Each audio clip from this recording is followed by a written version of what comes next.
Assalamualaikum warahmatullahi wabarakatuh. Perkenalkan saya Ihsan, perwakilan dari kelompok 1 mata kuliah etika profesi dan hukum IT, yang dimana ditugaskan untuk mempresentasikan atau menjelaskan perihal buku pedoman kode etik PT Bank KPT DYPKP Syariah. Oke. Yang pertama saya akan menjelaskan dulu yang keterkaitannya dengan undang-undang. Yang pertama itu tentang undang-undang kode etik ya. Pasal 4 yang dimana di dalamnya berisi tentang kepatuhan terhadap peraturan dan perundang-undangan. Oke. Yang di dalamnya berisikan tentang tugas dan tanggung jawab dari Bank KPT DYPKP Syariah ini, serta kewajiban untuk patuh atau mematuhi terhadap kebijakan atau peraturan yang telah berlaku atau peraturan-peraturan yang sudah ditetapkan oleh pemerintahan.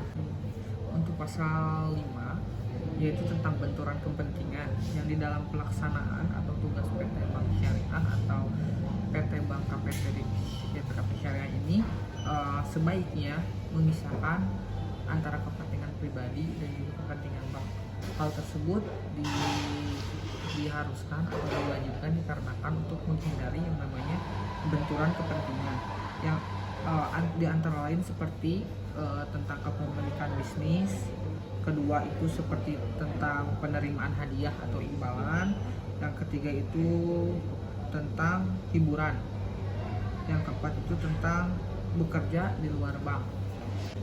Kemudian mengenai pasal 6 yang menyatakan atau dalamnya menjelaskan tentang hubungan regulator dan pemerintah.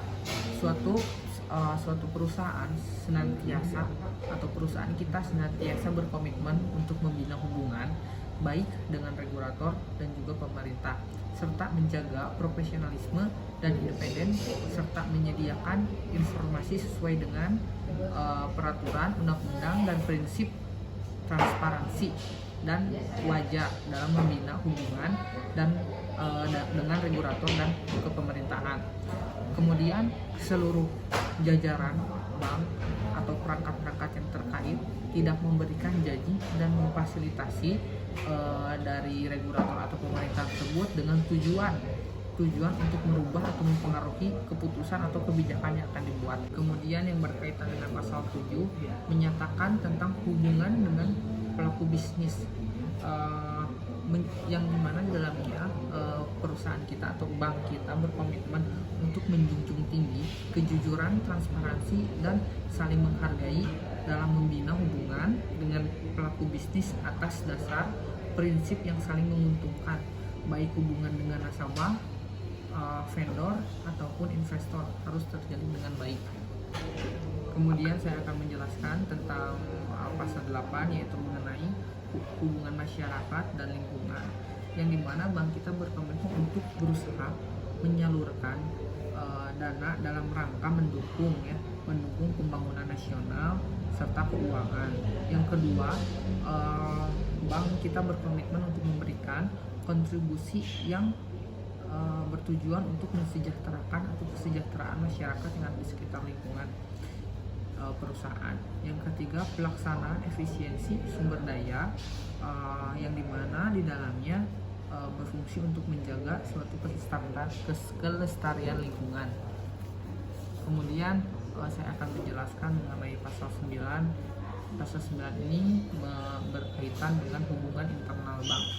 Bank senantiasa menjunjung tinggi kejujuran seperti yang tadi, dan transparansi dan saling menghargai dalam membina hubungan di dalam internal bank, yang di dalamnya mencakup tentang iklim kerja yang kondusif, kedua perilaku karyawan bank, yang ketiga hubungan keluarga dari bank tersebut, yang keempat kerahasiaan data, yang kelima pengungkapan informasi, yang keenam perdagangan orang dalam atau insider trading, yang ketujuh penggunaan dalam pemeliharaan aset, yang kedelapan integritas sistem perbankan, yang kesembilan integritas dan akurasi data bank, yang ke-10 keikutsertaan dalam partai politik atau politik ya, dan emang ini dalamnya tidak dibolehkan. Yang ke-11 penggunaan media sosial. berkaitan dengan cakupan tadi, semuanya harus dijalankan berdasarkan kebijakan-kebijakan yang berlaku dan diimplementasikan sebaik-baiknya agar tidak ada hambatan dalam setiap prosesnya. Sekian presentasi atau penjelasan dari kelompok kita. Saya ucapkan terima kasih, mohon maaf bila banyak kesalahan. Wassalamualaikum warahmatullahi wabarakatuh.